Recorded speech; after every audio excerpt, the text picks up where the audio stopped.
Assalamualaikum warahmatullahi wabarakatuh. Jumpa lagi dengan channel Kang Opas. Jangan lupa bantu subscribe ya untuk mendukung channel ini. Terima kasih. Di video kedua dari seri video statistik dengan SPSS ini, saya akan berbagi pengetahuan tentang analisis deskriptif menggunakan SPSS. Namun sebelumnya, saya akan membahas sedikit apa itu statistika deskriptif. Berdasarkan pengolahan data, jenis statistika dibagi dua, yaitu statistika deskriptif dan statistika induktif, atau inferensi atau inferensial. Statistika deskriptif. Statistika deskriptif adalah metode yang berkaitan dengan pengumpulan atau penyajian data menjadi lebih informatif sehingga memberi informasi yang berguna tanpa menarik kesimpulan. Singkatnya, statistik deskriptif hanya mendeskripsikan atau menggambarkan data dan tidak mengambil inferensi atau kesimpulan dari suatu data. Tujuannya untuk menggambarkan atau memudahkan kita untuk membaca atau memahami suatu data. Statistika induktif atau inferensi atau inferensial merupakan analisa statistik di mana data yang kita miliki kita analisis sehingga terdapat induktif atau inferensi atau kesimpulan di akhir analisis. Singkatnya, statistika inferensi bukan hanya mendeskripsikan atau menggambarkan suatu data, tapi juga memberikan analisa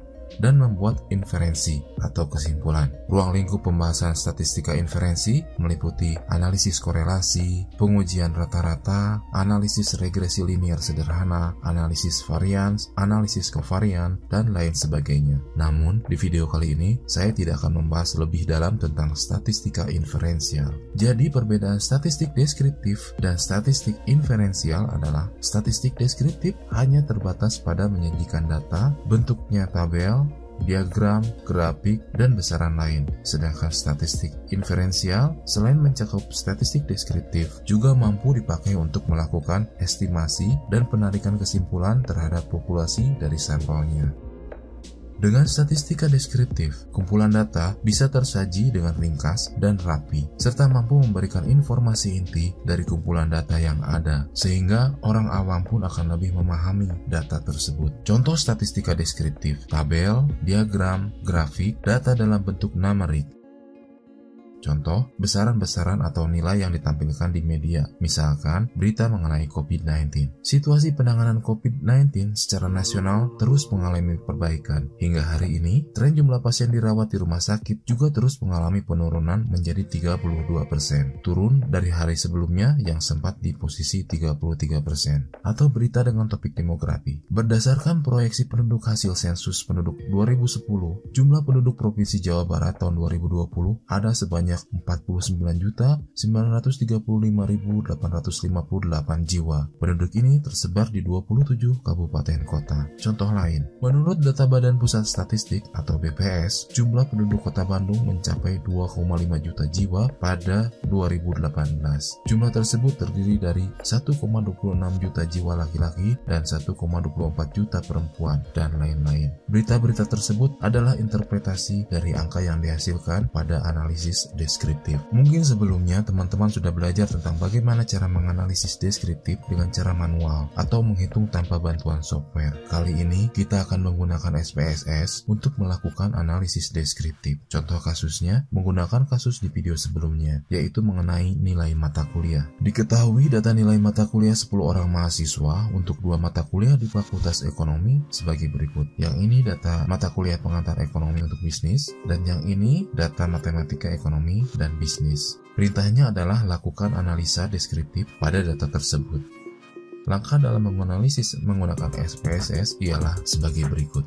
Pertama, buka program SPSS dengan klik Start di All Programs, pilih icon IBM Statistik, atau bila ada shortcutnya di desktop, bisa di double klik di desktop. Karena saya baru menginstal SPSS 20, jadi ikonnya ada di paling atas, tapi shortcut aslinya ada di folder IBM SPSS Statistik di sebelah sini, di sini. Lalu pilih yang IBM SPSS Statistik 20. Di video sebelumnya, dalam mengolah datanya, saya mulai dengan melakukan pendefinisian variabel, lalu dilanjut menginputkan data. Di video kali ini, saya akan mulai dengan menginputkan data, baru melakukan pendefinisian variabel. Pada halaman SPSS 20 yang terbuka, klik Data View, maka akan terbuka halaman Data View, kemudian mulai menginputkan data. Kita juga bisa melakukan copy paste dari software lain, misalkan data dari Excel. Seleksi data yang ada di Excel, kemudian kita paste di data view di SPSS. Sesudah menginputkan data, selanjutnya masuk ke halaman variable view. Selanjutnya kita akan mendefinisikan masing-masing variabel yang datanya kita inputkan sebelumnya. Keterangan mengenai kolom-kolom yang terdapat di variable view sudah dibahas di video pertama. Silakan untuk menonton videonya. Pada kolom name, baris pertama kita gantikan menjadi X. Kolom type, numeric, width biarkan 8. Desimal dibikin 0 karena datanya bilangan bulat. Pada label, inputkan pengantar ekonomi untuk bisnis. Value, isikan non, missing, non, columns biarkan defaultnya. Align, isikan right, measure, isikan scale, roll, biarkan input. Sedangkan pada baris kedua, name ganti menjadi Y. Pada label, ketik matematika, ekonomi, dan bisnis, sedangkan pada kolom lainnya disamakan dengan variabel X. Proses penginputan data dan pendefinisian variabel sudah selesai, maka selanjutnya kita akan melakukan analisis deskriptif. Berikut langkah-langkahnya. Pada menu bar, klik Analyze, lalu klik Descriptive Statistik. Kemudian pilih Frequencies, lalu akan muncul jendela Frequencies, di mana di dalamnya sudah tersedia variabel yang akan dianalisis, yaitu variabel pengantar ekonomi untuk bisnis, disimbolkan X, dan matematika ekonomi dan bisnis, dinotasikan Y. Selanjutnya kita masukkan variabel yang akan dianalisis ke kotak variabel. Caranya, seleksi variabel tersebut, kemudian klik ikon panah yang ini. Apabila kita ingin mengeluarkan variabel yang tidak ingin dianalisis, caranya adalah seleksi variabel yang ingin dikeluarkan, lalu klik panah ini. Oke, kita kembalikan lagi karena kita akan menganalisis keduanya. Beri tanda centang pada kotak display frekuensi tabel. Di sini ada pilihan statistik, chart, format, dan bootstrap. Kita klik statistik, maka akan keluar kotak dialog frekuensi statistik. Di dalam jendela ini terdapat 4 bagian. Bagian pertama, percentile value. Yang ini central tendency. Yang ini dispersion, dan yang ini distribution.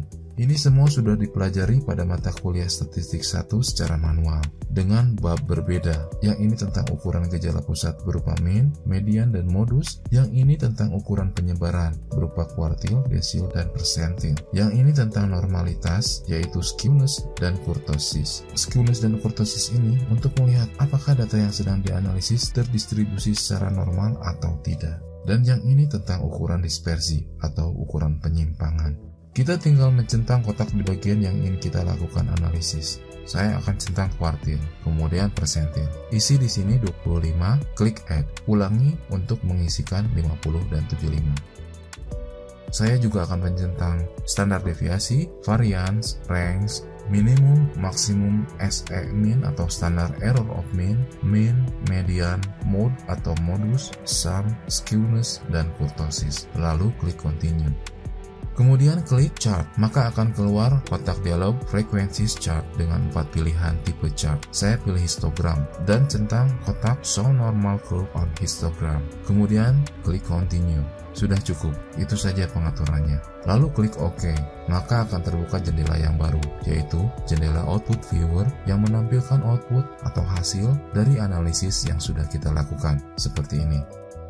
Jadi di dalam SPSS ini akan ada 2 jendela, yaitu jendela data editor dan output viewer. Nah, hasil analisis tadi akan muncul di jendela output viewer. Hasil yang ada di output viewer ini bisa kita copy dan paste di software lain, misalkan di paste di Microsoft Word atau PowerPoint. Caranya, klik di kotak ini, klik kanan, lalu pilih copy spesial. Untuk SPSS terbaru, pilihannya adalah copy as, lalu muncul kotak dialog. Pilih sesuai kebutuhan, karena saya ingin dalam bentuk tabel, maka saya biarkan defaultnya saja dalam bentuk Microsoft Excel. Lalu klik OK, kemudian paste di Microsoft Word. Bagian selanjutnya adalah menginterpretasikan output dari analisis deskriptif. Saya akan mulai dari output tabel statistiknya terlebih dahulu.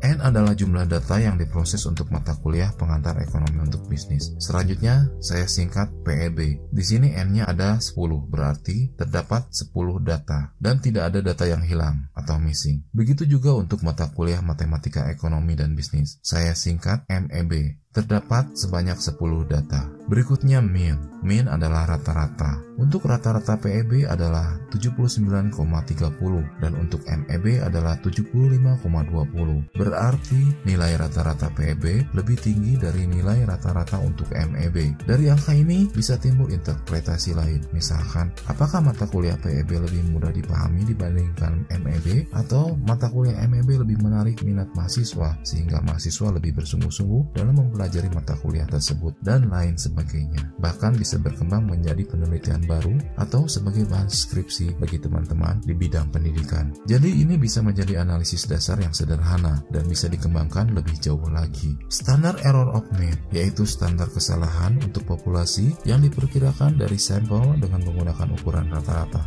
Nilai sebesar 2,852 untuk mata kuliah PEB dan 3,003 untuk MEB. Kemudian median. Median adalah titik tengah, yaitu semua data diurutkan dan dibagi dua sama besar. Nilai median untuk PEB 80,50 dan untuk MEB 75,00. Ukuran gejala pusat yang baik, perbedaan antara nilai mean dan median tidak terlalu jauh, artinya tidak ada data yang outlier, dan biasanya data tersebut akan terdistribusi secara normal. Untuk jelasnya, nanti kita lihat visualisasinya di histogram. Ini berarti nilai mahasiswa banyak terletak di sekitar data tersebut. Untuk PEB di sekitar 8 dan untuk matematika di sekitar angka 75. Mode atau modus menunjukkan nilai yang paling sering muncul. Nilai modus untuk PEB adalah 70 dan untuk MEB adalah 75. Standar deviasi yaitu ukuran penyebaran data dari rata-ratanya. Nilai standar deviasi untuk PEB sebesar 9,019 dan MEB 9,496. Varians yaitu varian data yang didapat dari kelipatan standar deviasi. Nilainya untuk PEB adalah sebesar 81,344 dan untuk MEB 90,178.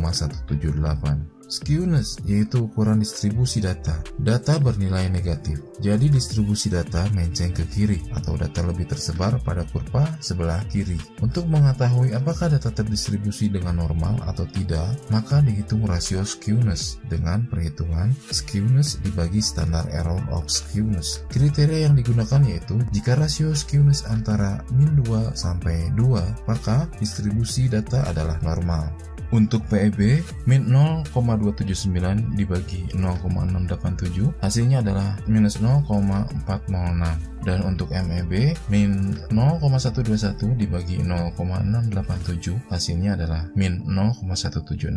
Dalam hal ini berarti data kedua mata kuliah berdistribusi normal karena berada di antara min 2 dan 2. Kurtosis sama halnya dengan skewness. Kurtosis juga digunakan untuk mengukur distribusi data. Untuk mengetahui apakah data terdistribusi dengan normal atau tidak, maka dihitung rasio kurtosis dengan perhitungan kurtosis dibagi standar error of kurtosis. Kriteria yang digunakan yaitu jika rasio kurtosis antara negatif 2 sampai dengan 2, maka distribusi data normal. Untuk PEB, min 1,434 dibagi 1,334 hasilnya adalah negatif 1,0,75.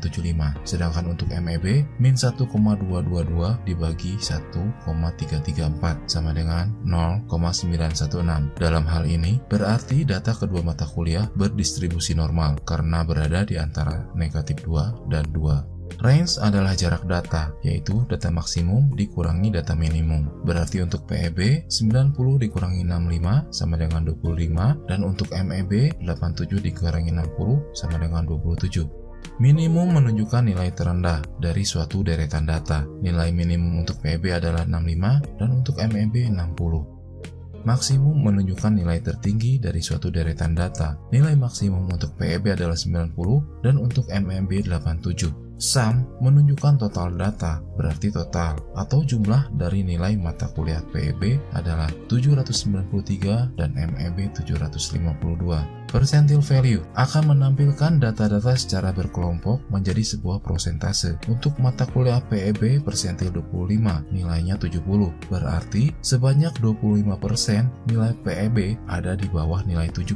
Persentil 75 berarti sebanyak 75% nilai PEB berada di bawah 87,75 dan 50% data terletak antara persentil 25% sampai 75%. Oleh karena itu, 50% nilai terletak pada rentang 70 sampai 80,5. Berikutnya output table frequency. Tabel ini menunjukkan frekuensi kemunculan data. Pada output tersebut dapat dijelaskan beberapa hal sebagai berikut. Kolom pertama adalah kolom data, di mana dalam kasus ini datanya berupa nilai mata kuliah. Kolom kedua adalah frekuensi nilai. Kolom ketiga adalah frekuensi dalam persen. Kolom keempat, frekuensi dalam persen berdasarkan data valid atau lengkap. Dan kolom kelima adalah persen kumulatif. Data ini dapat dibaca sebagai berikut. Jumlah responden atau mahasiswa yang memiliki nilai 65 untuk PB ada 1 orang atau 10%. Responden dengan nilai 70 untuk PB ada 2 orang atau sebanyak 20%. Demikian seterusnya.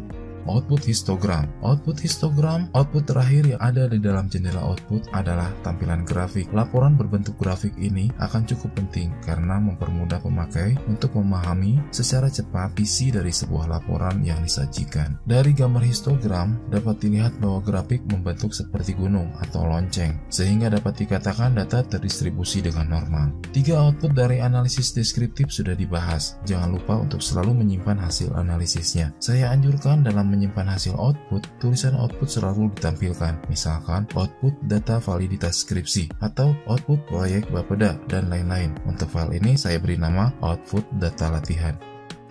Demikian pembahasan tentang analisis deskriptif dengan menggunakan SPSS. Mudah-mudahan bisa dipahami dan bermanfaat. Terima kasih sudah berkenan untuk menonton. Mohon maaf apabila ada kesalahan. Jika kalian merasa terbantu dengan video ini, kalian bisa bantu subscribe, like, dan komen di channel ini, serta bagikan video ini ke orang lain. Siapa tahu ternyata video ini yang selama ini mereka cari. Wassalamualaikum warahmatullahi wabarakatuh.